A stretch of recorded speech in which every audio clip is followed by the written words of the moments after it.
Gracias por continuar con la señal de Canal 12. Vamos a aprovechar este momento para saludar a todas las personas que dan seguimiento a nuestra transmisión a través de la red social Facebook y también a usted que nos acompaña a través del canal 181 del sistema Skype. Además, les queremos recordar que tenemos habilitado el número 7697-1235. Agréguenos a sus contactos de WhatsApp y déjenos ahí sus comentarios y preguntas sobre los temas que abordamos a diario en la entrevista de Hechos AM. Hoy, como les adelantábamos, vamos a profundizar en un estudio sobre maternidad y unión en niñas y adolescentes, consecuencias en la vulneración de sus derechos. Pero conozcamos más de qué trata este estudio. Un hombre de 65 años casándose con una niña en pleno corazón de la ciudad de Nueva York escandalizó a los estadounidenses, pero este no era más que un experimento social para conocer la reacción de los ciudadanos ante un fenómeno que pasa en diferentes partes del mundo, incluso en el mismo Estados Unidos, donde en algunos estados una menor puede contraer matrimonio desde los 12 años con el consentimiento de sus padres. Excuse me? Where is her mom? Your mom is in her house. She's young.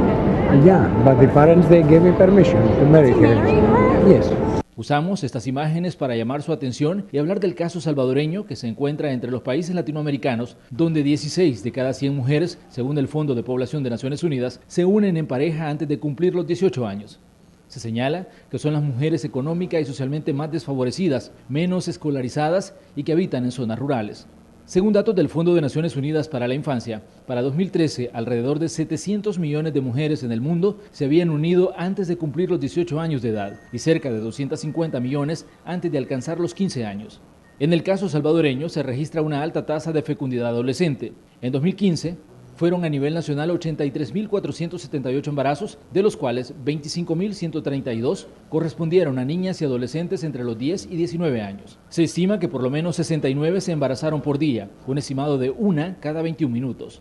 Entre 2011 y 2013, los embarazos adolescentes alcanzaron los 77.000, todas con edades entre los 10 y 19 años. Otro dato importante es que entre 2009 y 2014, según datos del Ministerio de Educación, se produjeron 500.000 casos de deserción escolar. De este total, 6.800 fueron por embarazos. Estos datos se desprenden del estudio Maternidad y Unión en Niñas y Adolescentes, uno de los primeros en su clase, que permite la identificación de las vulneraciones de los derechos de este grupo social. Uno de los puntos clave de este estudio es una encuesta entre menores que dieron a luz. De 700 que se convirtieron en madre, participaron en el estudio 424. De acuerdo a los parámetros analizados, se determinó que 9 de cada 10 niñas se encuentran o han estado en unión con su pareja. Sin embargo, la mitad de estas uniones se catalogan como forzadas de acuerdo con lo reportado por ellas, aunque teniendo en cuenta la edad en la cual dichas uniones están sucediendo, legalmente no debieron ocurrir.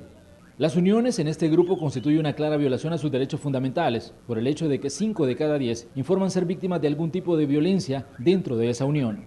Un dato más preocupante es que consideran que los actos violentos perpetrados contra ellas por sus esposos son normales. Ellos, además, son un promedio entre 4 y 10 años mayores. Las niñas y adolescentes que participaron en el estudio provienen de un ambiente con una alta vulneración de sus derechos, evidenciado en que el 13% ha sido víctima de violencia sexual, porcentaje que se incrementa al 38% en las niñas entre 10 y 12 años. En la mayoría de los casos, el agresor es un miembro de su familia, principalmente padres, padrastros, tíos y primos. De igual forma, 1 de cada 4 dijo que su primer encuentro sexual no fue consensuado, reportando que en la mayoría de estos casos, su pareja la convenció de acceder a tener relaciones en la medida que le decía que de esa forma probaría sus sentimientos hacia él, además de asegurarle que no había riesgo de embarazo en el primer contacto sexual.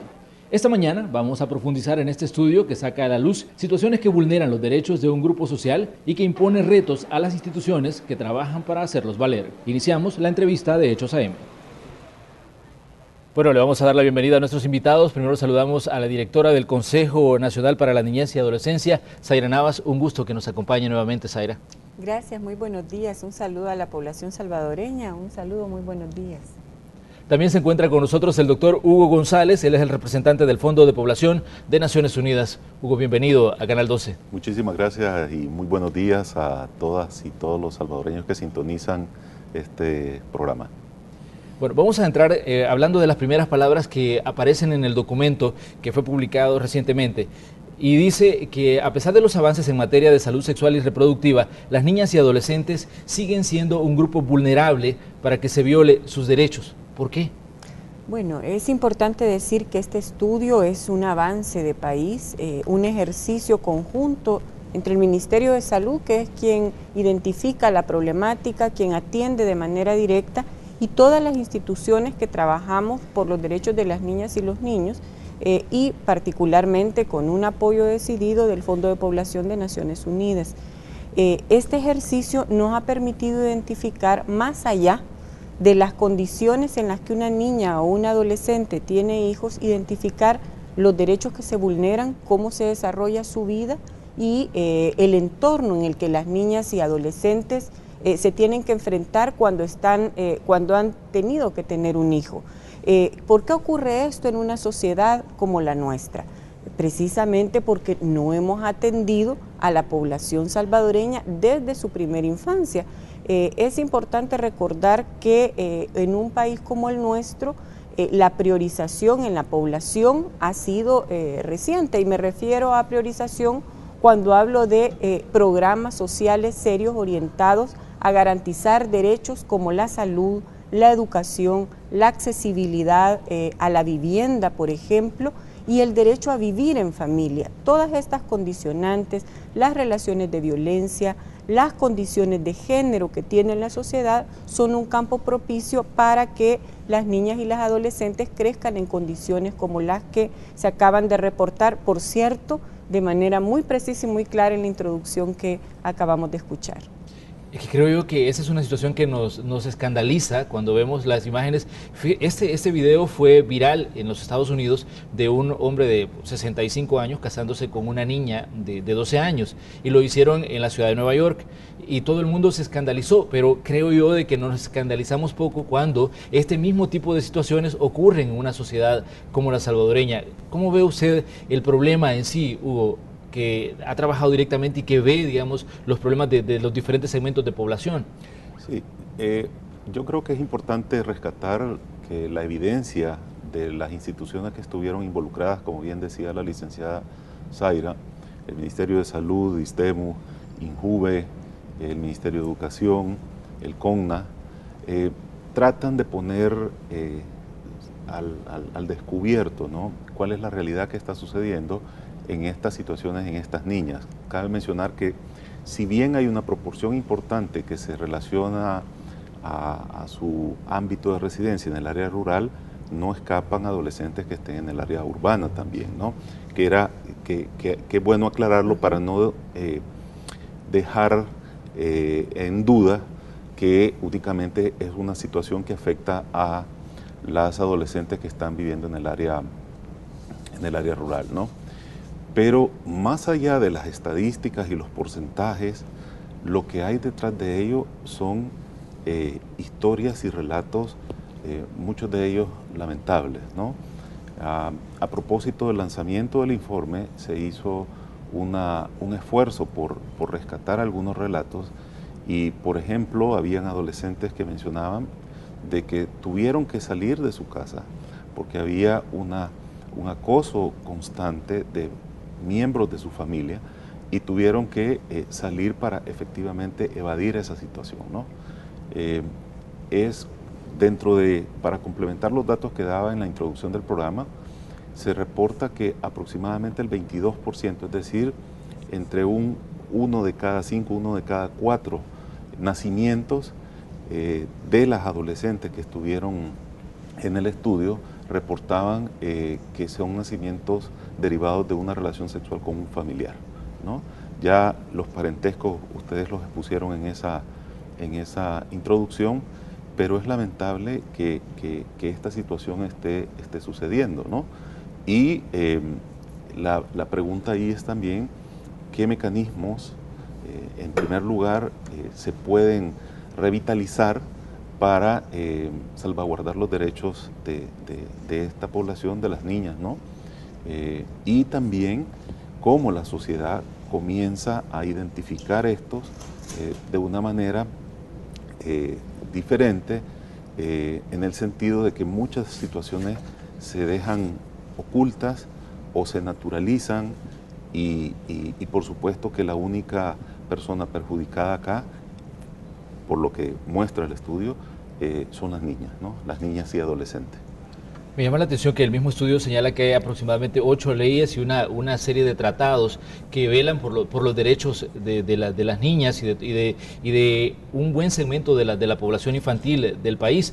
Pero ¿qué pasa cuando vemos que el estudio nos demuestra que tal vez el país no necesita más leyes, sino que se apliquen las que ya están vigentes, ¿no?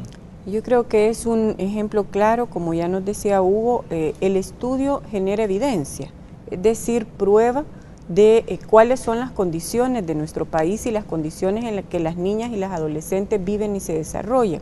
Y una de ellas precisamente es que un país que ha avanzado tanto respecto a la legislación, ojo que es muy importante tener esta legislación porque es un marco normativo que nos establece hasta dónde nosotros debemos llegar para progresar en derechos de niñas, adolescentes y mujeres, pero también nos pone retos como sociedad y esos retos todavía estamos en proceso de cumplimiento. Sin embargo, no basta con que tengamos buenas leyes. La LEPIN está vigente desde hace varios años, ya desde el 2010 entró en vigencia y 2011 todo el sistema de protección. Las leyes que protegen y garantizan los derechos de las mujeres y contra la violencia hacia las mujeres también están vigentes, no digamos los tratados y los protocolos internacionales. Sin embargo, todavía tenemos que avanzar en un cambio dentro de nuestra sociedad, en un cambio generacional, si pudiésemos decir así, y en un cambio de paradigmas como sociedad, respecto al rol que tienen las niñas en el hogar, respecto a los derechos de las niñas y las adolescentes, pero también respecto a los niños y los adolescentes. Creo que más adelante podremos ahondar en ello, pero mientras hemos avanzado sobre abordar estos temas, sobre ir quitando los tabú que existen, sobre revelar, es escandaloso decir que hay un porcentaje, 8% de las entrevistadas tenía menos de 12 años de edad, tenía entre 10 y 12 años de edad. Es gravísimo, pero es gravísimo y ocurre con frecuencia en las comunidades y ocurre con frecuencia y nosotros lo dejamos pasar, de modo tal que hemos naturalizado esto. Entonces es importante que nosotros veamos como avances la legislación, pero que también veamos que esta legislación debe estar acompañada de programas y debe estar también acompañada de procesos de divulgación, de comunicación y de asumir esos compromisos tanto desde el Estado, pero también desde la sociedad y las mismas familias. Tenemos información en desarrollo a esta hora. Vamos a interrumpir unos segunditos el espacio de la entrevista para traerles a ustedes estas imágenes. Son habitantes de la comunidad Emanuel. Esta comunidad está ubicada en la zona del Boulevard Monseñor Romero, que han salido pues a manifestarse. Recordemos que sobre ellos hay una amenaza de desalojo de donde están residiendo y a raíz de esta situación es que han estado protestando en las últimas semanas. Ya en una situación que se dio anteriormente, tuvo que intervenir la Unidad de Mantenimiento del Orden de la Policía Nacional Civil y hoy están marchando, bueno, para llamar la atención sobre los problemas que enfrentan como comunidad. Esta es una información en desarrollo para todas las personas que están circulando en la zona del Boulevard Monseñor Romero. Estas personas están manifestando y no dudamos que tal vez se pueda dar también incluso un cierre de esta vía principal que conecta al occidente del territorio nacional con La Libertad. Entonces estamos ahí pendientes de esta información para todas las personas que sintonizan Canal 12. Mientras tanto, nosotros continuamos en el espacio de la entrevista conversando esta mañana sobre este estudio que refleja datos muy interesantes. Me llama la atención sobre todo las uniones de adolescentes con personas incluso mayores, porque el dato habla de que en la mayoría de casos hay gente que son 4 o 5 o hasta más de más edad mayores de la persona con la que se están, digamos, uniendo en pareja. Pero ¿por qué se invisibiliza en El Salvador esta situación? Porque hay leyes que prohíben, por ejemplo, las relaciones con menores, pero en muchas ocasiones los padres o los parientes se vuelven cómplices cuando avalan la unión por el hecho de que una persona está esperando un hijo. Bueno, tal vez ahí en términos de la normativa nacional, la licenciada Zaira podría comentar un poco sobre qué es lo que dice el Código Penal y qué es lo que dice el Código de Familia ante esta situación que ha sido parte de la discusión que las instituciones que estuvieron liderando esta investigación han estado teniendo en cuenta a partir de lo que la evidencia menciona. Pero en realidad se identificaron las edades de las personas que se estaban uniendo con las niñas, y la mayoría oscilaba entre 4 o 10 años o 10 años y más de las menores, ¿no? Y lo que está demostrado a través no solo de esta investigación, sino donde ha sido posible llevar ejercicios similares, es que la unión con las niñas, que muchas veces se da o por salvar el honor de la familia o por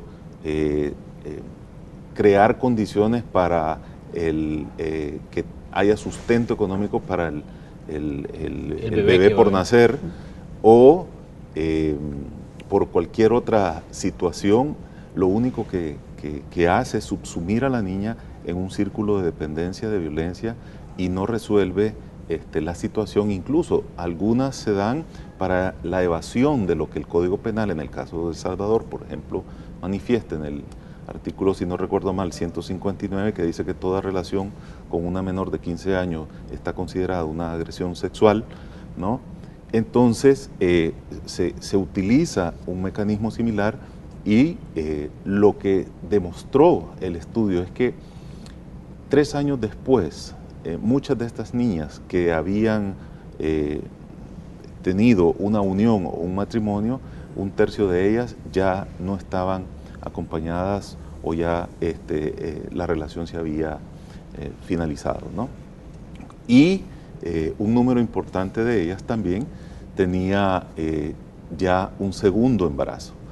Es decir, si son menores de 10, 12 años, que apenas alcanzan un promedio de escolaridad de 3 años, 3,9 años de escolaridad, y tienen una responsabilidad de esa magnitud, sin tener los elementos para buscar cómo satisfacer las necesidades que esa responsabilidad demanda, por supuesto que lo que sucede es una transmisión intergeneracional de la pobreza. Ahora, la diferencia, el estudio hace muy bien en diferenciar las niñas de 10 y 12 años, cómo viven esta situación, y las niñas de 15 y 17 años. Pareciera que entre las de 10 y 12 años la unión y el embarazo se da de forma simultánea, y es el precursor principal de la deserción escolar en este grupo de edad. Aproximadamente el 55%, de acuerdo a lo que el estudio revela, de las deserciones escolares en este grupo estaban explicadas por estas dos razones. Y eso abona a lo que a lo que hacía mención hace un momento sobre la transmisión intergeneracional de la pobreza, ¿no? Zaira, había un punto en específico que dice: en El Salvador hay leyes que prohíben los matrimonios con menores, pero el Código de Familia que los avala. Entonces hay una como contradicción en esta situación ahí. Sí, aquí es importante decir que la legislación que protege, la ley contra la violencia hacia las mujeres, la ley de igualdad, protegen los derechos de las niñas y las mujeres. Sin embargo, todavía nosotros tenemos en el Código de Familia, en los artículos 14 y 18, la posibilidad de que los padres o las personas con autoridad parental de niñas y adolescentes autoricen un matrimonio cuando la niña ha quedado embarazada. Este es un tema bastante delicado. Quiero decir que si bien el estudio revela que solo el 7% de las niñas y adolescentes que está embarazada está casada, esta disposición es contraria a los derechos de las niñas y las adolescentes a crecer y vivir como tales, pero además es una decisión para su vida, para su futuro, que toman terceros, que toma su familia, comúnmente bajo el entendido, bajo la lógica que es para resguardar el honor de la niña o la adolescente. Nosotros consideramos que esta legislación es contraria incluso a la legislación penal, que establece con claridad que la violación se produce cuando se tiene cuando se tiene menos de 15 años, y después de 15 años estamos hablando también de un delito cuando la relación se ha producido con una persona adulta. Una niña, quiere decir que una niña de 15 años o 14 años que está embarazada y el adulto dice que para salvar su honor o que se quiere casar con ella, y la familia lo consiente, yo debo lamentar e informarle a la población que tenemos muchos casos en que el órgano judicial ha resuelto, a pesar que hay una denuncia, ya sea de la Fiscalía o de otro órgano, ha resuelto que para evitar romper la familia es preferible que la persona no vaya privada de libertad por violación si decide casarse con ella. Esto es una cosa bastante delicada, porque estamos perpetuando la violación, porque estamos afirmando al delincuente, el que tiene relaciones sexuales con una niña y es mayor de edad, tiene conciencia de lo que está haciendo. Es importante recordar que las personas nos desarrollamos, adquirimos nuestra personalidad, formamos nuestra personalidad justo de los 12 años, es cuando vamos ya formando en la etapa de la adolescencia y adquirimos ya una toma de conciencia, de decisión, pasados los 16, 18 años. Antes de eso, que otra persona decida que la niña va a convivir con un adulto, o que el adulto diga que la niña lo consintió, y este es un tema muy importante a destacar. Las familias o las personas o las compañeras o compañeros de la escuela o de la comunidad suelen decir: es que ella lo buscó, es que ella es la que quería. Y aquí hay que tener mucho cuidado con la responsabilización que hacemos hacia ellas, particularmente por su etapa de desarrollo. Somos las personas adultas quienes tenemos que tener la claridad de cómo acompañar a una niña o a un adolescente para su desarrollo. Así es que es muy importante decir que debemos hacer un esfuerzo por armonizar nuestra legislación. El Código de Familia debe ser revisado. Nosotros debemos tener toda la normativa para proteger a las niñas y adolescentes y para sancionar a los violadores y a las personas que están abusando de las niñas. El estudio habla sobre uniones forzadas y me parece que esta es una situación en la que se le debe prestar muchísima atención, porque como decía Zaira, a veces son decisiones que toman terceros, pero que la afectada es la menor que está en medio de esta relación. Me gustaría que me diera su punto de vista sobre ese aspecto en específico, las uniones forzadas que ocurren de estos, digamos, emparejamientos de menores con adultos. Sí, yo no solo circunscribiría el tema a la unión forzada, es que también hay una maternidad de alguna manera forzada. Y me refiero a ello con las violaciones que ya en la introducción de este programa hacía mención que el 38% de las niñas de entre 10 y 12 años manifestaban haber sido coaccionadas para tener relaciones sexuales. Y el otro indicador que le manifestaba que aproximadamente el 22% de los nacimientos se reconocía como nacimiento producto de relaciones sexuales forzadas con familiares, ¿no? Por lo tanto, no solo es el tema de la unión forzada, sino la maternidad forzada como resultado de un acto de violencia sexual, ¿no? Y en ese sentido lo que debe primar es los derechos de la niña. No es necesario, y en eso varios países han avanzado, en el sentido de cuando se suscitan situaciones, por ejemplo, de un embarazo en adolescente, ¿no? Hay recursos que obligan a la contraparte masculina a cumplir con las obligaciones que mandata.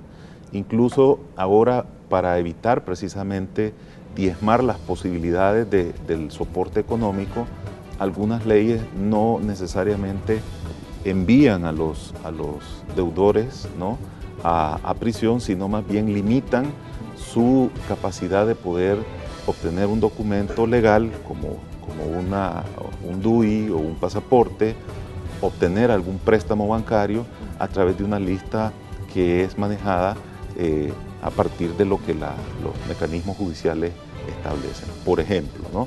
Y eso de alguna manera apoya el hecho de que se elimine el matrimonio infantil y que hay otras maneras de. Sin embargo, esas medidas no necesariamente aplican a una situación que es el resultado de una violación sexual, ¿no? Y eso amerita también una connotación y un tratamiento diferente. Vamos a hacer una pequeña pausa comercial, pero ya regresamos con más de la entrevista de hoy.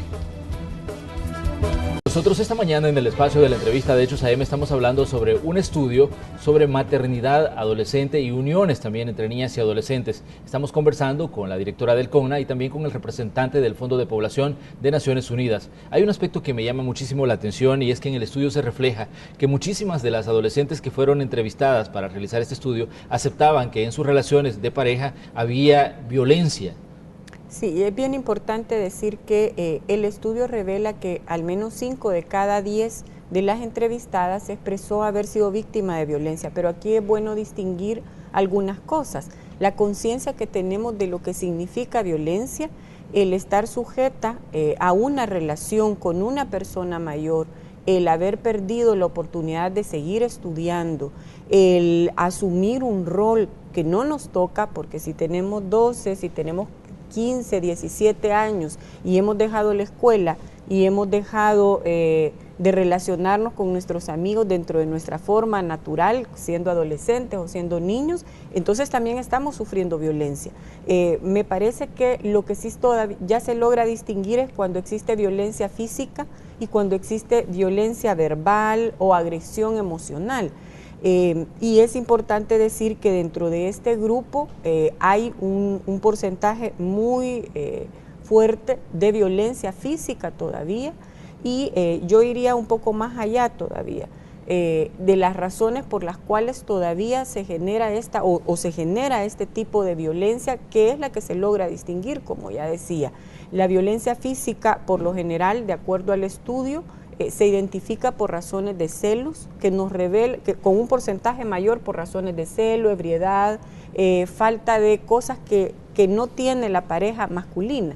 Y esto lo que nos revela es que sigue siendo la mujer, la niña, la adolescente, la que recibe la carga emocional, no solo de la pareja masculina, sino también de la sociedad en su conjunto. Ella asume que ella es la que debe asumir esta carga del cuidado, crianza, del hogar, de preparar los alimentos, de estar en la casa, y eso de per se es violencia. Pero se puede experimentar también un sentimiento de culpa en el sentir que la responsable de lo que está viviendo es ella misma. Es que estos patrones culturales que tenemos en El Salvador, en América Latina, en nuestro país de manera muy fuerte, que ha condicionado a la niña y a la mujer a hacer un determinado rol y asumirse como la responsable incluso de estar embarazada, porque eso suele ocurrir, es la niña o la adolescente a la que se responsabiliza por esto, incluso cuando se trata de violaciones o violencia sexual o delitos de este tipo cuando ocurren en el hogar. Fíjense que es interesante determinar que el estudio nos revela que al menos el 52% en el caso de las niñas y adolescentes habían sido violadas por un familiar, padre, padrastro, tío, primo, hermano. El resto siempre la relación sexual se ha producido o la agresión sexual se ha producido con una persona cercana al entorno. Entonces, esta naturalización de la violencia se da porque el entorno protector, que es la familia, no está funcionando adecuadamente. En muchos casos todavía más grave, la violencia se produce en esa familia. Es la madre la que acusa a la niña de haber tenido una relación sexual con su padre o con su padrastro, quien realmente lo que ha hecho es violarla. Bajo el amparo de que este hombre es el que lleva el sustento económico a la familia, la niña es a veces incluso excluida del seno familiar. Hay un punto que me parece importante: ¿por qué se invisibiliza la parte masculina siempre cuando se tratan problemas como el que estamos hablando esta mañana? Bueno, ya bien decía la licenciada Zaira de que hay patrones culturales que lo que refuerzan, ¿no?, es un estado de violencia basada en género, donde efectivamente es la mujer a la que se culpabiliza, es la mujer la culpable. Incluso hay datos en esta presentación del informe, en unos relatos de las niñas que son parte del estudio, mencionaban de que cuando ellas deseaban volver a la escuela, que es un porcentaje muy limitado, de todas las entrevistadas, el 89% al momento de la encuesta, que fueron 3 años después de haber tenido ese nacimiento, ya estaban fuera del círculo de estudio, ¿no? Entonces, cuando se va a revisar, por ejemplo, en las niñas de 10 y 12 años, cuál es el tipo de arreglo familiar que existe. Un porcentaje importante de ellas están viviendo con sus familias, y al vivir con sus familias también reportaba quién era el apoyo de esa situación para las niñas, ¿no? Ellas manifestaban que era su mamá, la mayoría de ocasiones, con lo cual se refuerza precisamente estos patrones de feminización de una situación, de un rol reproductivo en estos casos, y que es una situación que inclusive desde el Instituto de Desarrollo de la Mujer ha estado haciendo mucho énfasis como base y como resultado de la investigación. Pero además de eso, también la misma sociedad se encarga de hacer un refuerzo de situaciones similares. Y las niñas, como decía antes, que decidían regresar a la escuela, algunas manifestaban en su relato, bueno, es que a mí me hacían cambiarme de mi uniforme porque yo ya no estoy en la condición que estaba antes. La gran pregunta es, ¿cuál era esa condición? ¿Por qué le hacen tener un código de vestimenta diferente? ¿Qué mensaje se le está dando a la niña, o desde la sociedad o desde las personas que están alrededor de ella, utilizando estos mecanismos para decir, es que te estamos estigmatizando para, a través de este código de vestimenta, para mandar un mensaje sobre determinada? Entonces, al colocar esta parte, al colocar la otra, al final lo que se refuerza es precisamente patrones patriarcales que subsumen a la mujer en una situación de un rol reproductivo donde ella pareciera tener toda la responsabilidad y la obligación, ¿no? Pero, ¿cuáles son las fallas institucionales? ¿Dónde se ha fallado desde los encargados de velar por los derechos de este grupo de población? Porque vemos que el problema estamos enfocando en El Salvador, pero es una situación que es común a muchos países de América Latina, sobre todo. Bueno, en general, Centroamérica es la segunda subregión a nivel mundial donde la fecundidad adolescente es más alta, ¿no? Y donde pareciera tener una tendencia que no disminuye a la misma velocidad que ha disminuido el número de hijos por mujer en mujeres de entre 15 y 49 años, ¿no? Que es como el indicador a nivel internacional que se utiliza. Dicho sea de paso, se utiliza 15 años y por lo tanto se invisibiliza qué está pasando con las menores de 15, ¿no? Sí. En estos casos.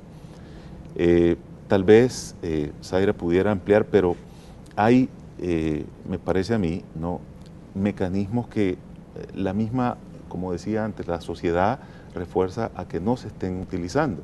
Si hay conocimiento de una situación de violación por un familiar, pero no se aborda el tema, no se expone, o los mecanismos que existen no son lo suficientemente accesibles para hacer la denuncia, o el resarcimiento de esa denuncia no es compatible con la situación, por supuesto que la sociedad no se anima a utilizarles para hacer uso de esto, ¿no? Nos falta muchísima educación en eso, ¿no? A aprender a velar por los derechos, en el caso de las mismas madres que a veces se vuelven en reproductoras de los mismos patrones por los que ellas han pasado, ¿no? Entonces, y se tiende como a callar por diversas situaciones que, como ya decíamos, que el estigma que genera a veces estos casos, ¿no? Bueno, la educación es un factor muy importante y ya las personas líderes, los titulares de estas instituciones han estado haciendo mención sobre la importancia de tener educación integral de la sexualidad a los y las adolescentes, porque es adolescentes varones y mujeres, ¿no? Pero también a los tutores y padres de familia, para que sea una complementariedad lo que las instituciones educativas hagan a la responsabilidad primaria de los tutores en el seno de la familia y del hogar. Yo creo que es importante recordar que la educación, que la formación en valores, que la forma de relacionarse unos con otros se aprende en el hogar, se aprende en la casa, en la familia. La primer responsable para el cuidado, crianza y desarrollo de niños y niñas es la familia. Y aquí es importante que distingamos cuál es nuestro rol como familia. Hemos venido insistiendo bastante en esto porque precisamente identificamos que es en el seno familiar donde estamos viendo una alta incidencia de violencia, donde identificamos que se producen violaciones y agresiones sexuales contra niñas y adolescentes, y además identificamos que este grupo familiar no está cumpliendo con su rol de protección, de desarrollo para las niñas y las adolescentes. Es más, todavía el estudio revela un dato que es muy preocupante. Cuando la familia identifica que la niña o la adolescente ha sido víctima de violencia en el hogar, por un abuelo, por un tío, por el padre, padrastro, e identifica que la niña tiene una pareja externa o tiene un noviazgo, promueve que la niña salga del hogar y se una con otra persona. Como se nos planteaba antes en uno de los testimonios, una de las adolescentes plantea de manera muy cruda: me fui de mi casa y me uní, porque si ya me estaban agrediendo en la casa, mejor me voy con quien yo quiero. Es una situación bastante grave. Entonces, tenemos una responsabilidad compartida, tenemos una corresponsabilidad, la familia y el Estado a través de los programas. Yo he estado insistiendo a las familias, a la población, que no esperemos que la escuela haga lo que nos corresponde hacer a nosotros en el hogar. La comunicación entre padres e hijos o entre personas cuidadoras e hijos e hijas debe darse desde los primeros años de vida. Esta naturalización o esta feminización de la maternidad o de la crianza es algo con lo que debemos ir rompiendo progresivamente en este país. La agresión sexual, la violación debe denunciarse y debemos proteger a las niñas y las adolescentes frente a este tipo de fenómenos. Las instituciones obviamente tenemos que responder haciendo lo que nos corresponde. Me parece importante que hablemos también sobre las consecuencias que tiene para una niña un embarazo y una unión a una edad muy temprana, porque no se está preparado ni biológica ni psicológicamente para enfrentar las responsabilidades que implica llevar una casa o llevar el cuidado de un menor. Claro. A veces se habla mucho del problema, pero poco de las consecuencias. Bueno, entre los primeros derechos que vemos afectados es su derecho al desarrollo y a vivir como una niña o a vivir como una adolescente, porque este tema de ser obligada a ser madre y ser víctima de violencia sexual la coloca en una condición ya de vulnerada, pero además de extrema vulnerabilidad. Además se afecta su proyecto de vida, su desarrollo.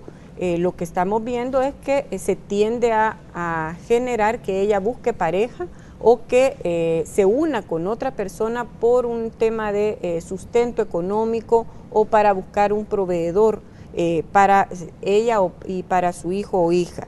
También se ve afectado seriamente el derecho a la educación y hemos insistido bastante en esto. Ya ustedes nos daban los datos, el 73% de las niñas reportaron haber interrumpido el proceso de la educación formal, ya sea antes de unirse, principalmente por razones asociadas al embarazo, a las condiciones económicas, etcétera. Es decir, que la educación formal, que es un derecho y que nos permite realmente insertarnos en la sociedad como personas productivas, con conocimientos, desarrollarnos como seres humanos, se ve afectada seriamente, además de la misma salud.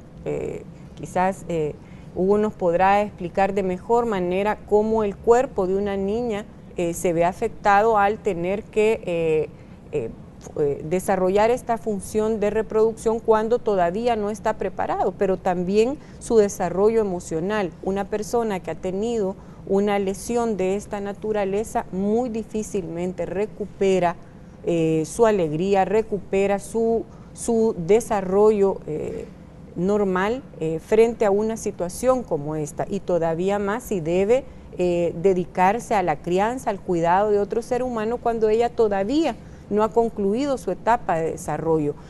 Hay además su derecho a poder optar por lo que quiere hacer en su vida, el derecho a ser una persona productiva, son varios derechos los que se ven afectados en una persona. Zaira, pero me parece importante también que hablemos de que muchas de estas uniones que se dan con menores, a veces no duran tanto tiempo, se terminan y la persona sigue buscando tal vez buscando estabilidad y se vuelve a enrolar en otra relación y vuelven a ser más niños, y esto se vuelve un círculo de nunca terminar y que se repite en diversas ocasiones en diferentes sectores, tanto urbanos como rurales, y me parece a mí que eso tiene un impacto hasta cierto punto en la vida de estas personas y en la vida de un país también. Es que precisamente eso es lo que muestra con claridad que la niña no estaba preparada, la adolescente no estaba preparada para unirse con otra persona, porque todavía no ha logrado identificar qué es lo que quiere para su vida, y lo que denota además es que esta unión es una unión forzada, ya sea por el entorno social, por el entorno familiar, por la situación económica o precisamente por huir de una situación de violencia. Este ciclo se va reproduciendo y se va generando no solo una condición de fuerte violencia hacia ella, sino también para sus hijos e hijas. Estas adolescentes o niñas, el estudio denota que han vuelto a tener en algunos casos otro hijo, y no necesariamente de la misma pareja. Precisamente por eso es tan lesiva la unión a temprana edad y por eso es tan lesivo el embarazo a temprana edad. Pero la situación también es similar para los hombres, ¿no? Sí. O sea, los hombres que tuvieron una situación de unión, en el caso de que hayan sido pares, ¿no? Y abandonan la relación, nuevamente vuelven también a establecer otra relación. Es decir, la pregunta que usted hacía, también hay que verla del otro lado. ¿Y qué pasa con la responsabilidad masculina y la responsabilidad materna en esas situaciones? Para no enfatizar en esa perspectiva que yo mencionaba sobre la violencia basada en género. Sobre las consecuencias, es importante ver esto de que la afectación es para toda la sociedad, no es para la niña solamente, ¿no? Efectivamente hay situaciones de complicaciones derivadas del embarazo y el parto que ponen en riesgo hasta 5 veces a la niña comparado con una mayor de 20 años o con el bebé, hasta 7 veces de enfermar o morir durante el parto o posterior al nacimiento por ser no adecuadas las condiciones en las cuales se desarrolló el embarazo, ¿no? Más aún si son derivados de situaciones de violencia o de violación sexual, ¿no? Pero también como sociedad hay un efecto de que se está diezmando la inversión que hizo el Estado, aun cuando sean como promedio 6 años de escolaridad, ¿no? Pero el Estado hizo una inversión en esas niñas con el supuesto de tener un retorno social, un beneficio social, ¿no? Y lo que sucede es que, ya bien decía el video que ustedes presentaban, 77,000, un poco más de 77,000 niñas entre 2011 y 2013. Sí. Si a eso sumamos las 25,000 del 2015, y así se va sumando, ¿no? Colectivamente, todas estas niñas, en lugar de haber alcanzado un grado de bachillerato, ¿no? Y poder haber encontrado un empleo formal con una remuneración o ingreso suficiente, pues obviamente el retorno que tiene la sociedad no es el esperado. Y eso colectivamente hace que el fenómeno que El Salvador, por el cual El Salvador está transitando, de que la mayoría de la población está en edad de trabajar, no necesariamente aproveche lo que es un bono demográfico, y con el riesgo de que se comporte como un pagaré demográfico, ¿no? Hay que ver además que este fenómeno es temporal, ¿no? Posteriormente la población de El Salvador ya está envejeciendo, y para el año 55 aproximadamente, 2055, la proporción entre adultos mayores e infantes va a ser similar. Y si consideramos que tiene un grado bajo de escolaridad, tiene menos oportunidades de obtener un empleo formal, y por ende accesar a un plan de retiro en la vejez, porque si vemos en El Salvador este es un fenómeno que está ahí también y que parece invisible, ¿no? Mucha gente no logra accesar a planes de retiro por la misma situación de que su nivel de escolaridad era tan bajo que nunca cotizó en ninguna institución o nunca logró emplearse, digamos, a nivel formal, y siempre estuvo siendo parte de la comunidad productiva, pero al no tener un plan de acceso, al retirarse o al llegar a cierta edad, no puede accesar a planes de jubilación. Sí, pero es una situación grave también. Los esquemas de seguridad social se fundamentan sobre un principio no solo de beneficio individual, es decir, usted trabaja, acumula para cuando llegue su tiempo de retirarse obtenga una pensión. Pero es que el esquema también se fundamenta sobre un sentido de solidaridad. Sí. Si yo produzco un alto ingreso, ¿verdad? Y hay una persona que produce un bajo ingreso, pero que además esta persona se enferma más que lo que yo me enfermo, ese ingreso se redistribuye sobre el riesgo de enfermar y morir. Sí. Pero si hay una gran cantidad de población que por condiciones cualquiera fuera están cada vez más sujetas a enfermar, ¿no? Y además la mayoría de esta población no acumula un ingreso suficiente para cubrir ese sentido de solidaridad, entonces esto es lo que menciono de que puede llegarse a generar un pagaré demográfico, ¿no? Vamos a hacer una nueva pausa y ya regresamos con las conclusiones de la entrevista de hoy.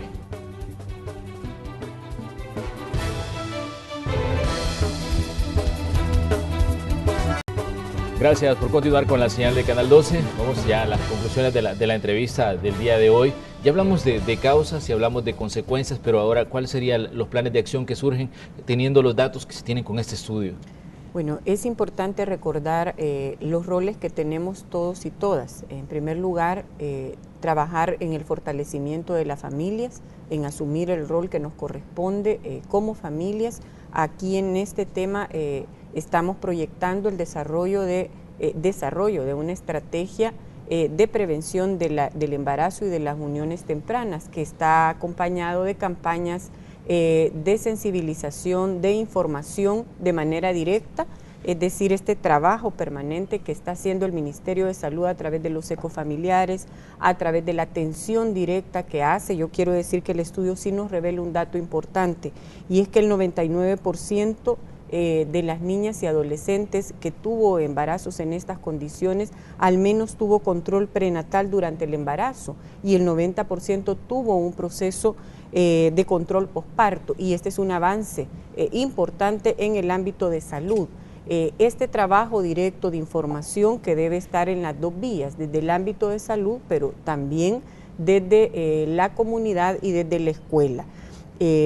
En la escuela hay planes importantes, esencialmente en lo que refiere a la formación docente. Para cambiar este paradigma social, para cambiar estos patrones culturales, tenemos que entrar por varias vías. Y aquí es importante recordarle a las familias y a la comunidad el rol que tenemos de informarnos, de autoformarnos también, y de ir rompiendo estos sesgos que tenemos como personas respecto a la educación sexual. La sexualidad es algo natural del ser humano, de los seres vivos, y esto implica que nosotros debemos conocer nuestro cuerpo y conocer las consecuencias que tiene las relaciones sexuales. Claro, la escuela puede hacer mucho. En el plan de formación docente se ha incorporado como un elemento esencial la formación en docentes en educación integral de la sexualidad. La escuela puede hacer un proceso de transformación, pero también debe hacerse desde el hogar. Y aquí va a ser muy importante lo que conocemos como escuelas de padres, pero también la aplicación de una metodología que es el traslado de buenas prácticas y de buena información de mujeres a otras mujeres. Estos son ejercicios muy positivos que se hacen, por cierto, desde programas exitosos que hay en El Salvador, como Ciudad Mujer Joven, como todos los programas de atención de violencia, de atención de casos del ISDEMU y de otras organizaciones que estamos trabajando en este sentido. Pero el reto para nosotros realmente es una educación integral de la sexualidad para los niños del sexo masculino, los adolescentes, las niñas y las adolescentes, desde sus primeros años de vida. El desarrollo de la primera infancia, no por gusto, es una prioridad en el plan quinquenal de este gobierno. Debe incorporar el abordaje de la educación integral de la sexualidad. Pero aquí también la comunidad tiene un rol muy importante, y es que en algunos casos las iglesias o la religión impide el abordaje de temas que son parte de nuestra vida común y diaria. Ocultar o negar que los seres humanos tenemos sexo, tenemos sexualidad y tenemos relaciones sexuales es ocultar la realidad. Por eso es importante que todas y todos nos sumemos, que cada uno juguemos el rol que nos corresponde. Las iglesias pueden contribuir a empoderar a las familias y a que nuestro rol vaya armonizándose, Estado, familia y sociedad. Doctor González, su conclusión. Bueno, efectivamente la educación empodera, la educación informa, la educación posibilita decidir de acuerdo a lo que uno necesita, y la educación identifica y ayuda a denunciar situaciones como la violencia. Que a propósito, mañana 25 se conmemora el Día Internacional por la Eliminación de la Violencia, ¿no? Y el estudio, por lo tanto, da evidencia sobre cuál es la situación, inclusive diferenciada por grupos de edad, sobre la cual se puede construir vías de resolución. Cómo la sociedad y sus autoridades en El Salvador van a abordar el tema de la violencia con niñas que están teniendo estas situaciones de uniones y maternidades forzadas, cómo además de la educación se refuerza el rol que ya el Ministerio de Salud con sus instituciones está haciendo, como ya revela el estudio, cómo el Instituto de la Juventud, con lo que ya hace, se refuerza para poder cada vez más prevenir el embarazo en adolescente, eliminar las uniones tempranas, eliminar la violencia contra las niñas y adolescentes en un contexto que conglomere a la sociedad. Primero, identificar que no está bien que una niña de 10 y 12 años se vea forzada a unirse o a tener una maternidad o a tener relaciones bajo esas condiciones, ¿no? Y por otro lado, que se preste a consensuar, a dialogar, cada uno escuchando las partes que tienen que ver en el tema para poder llegar a un acuerdo y como sociedad resolver el tema, ¿no? A mí me parece importante que el estudio hace visibles una cantidad de situaciones que tienen consecuencias graves para un país. Sí. Eso creo yo que son de los elementos que más se puede retomar, situaciones que a veces lo vemos como normales, pero que el estudio nos está diciendo que eso no es normal. Y yo quiero destacar que precisamente el tener una población que no está preparada para ser madre o ser padre con una alta incidencia, y el tener niños y niñas educando o criando a otros niños, precisamente es una de las explicaciones o una de las causas de los fenómenos de violencia y que debemos superar para lograr la productividad del país. Atender la educación integral de la sexualidad, atender a los niños y las niñas para que ellos se desarrollen como tales, como niñas, como adolescentes que son, debe ser una prioridad de país. Y creo que lograr tener evidencia sobre esta situación nos permite tomar decisiones desde la política pública mucho más concretas y mucho más acentuadas en donde debemos invertir. Creo que después de un estudio como este, muy difícilmente como sociedad nos podemos negar a trabajar en la protección hacia niños y niñas, a trabajar con las familias y a trabajar en la educación integral de la sexualidad. Bueno, estamos llegando al final del espacio de la entrevista de esta mañana. Queremos agradecer al doctor Hugo González por haber estado con nosotros, el representante del Fondo de Población de Naciones Unidas en El Salvador. Gracias por acompañarnos esta mañana. No, muchísimas gracias a ustedes y siempre con mucho gusto cuando me inviten estaré por acá compartiendo de estos y otros temas, ¿no? También queremos agradecer a la directora del Consejo Nacional para la Atención de la Niñez y la Adolescencia, la licenciada Zaira Navas. Gracias, yo quiero felicitarles a ustedes también por relevar estos temas tan importantes de país. La transformación social se hace conociendo, informándose, pero también participando. Bueno, muchísimas gracias. Nosotros cerramos el espacio de la entrevista correspondiente a este día, pero los invitamos a que continúen con la señal de Canal 12 porque ya viene la segunda parte de Noticiero Hechos.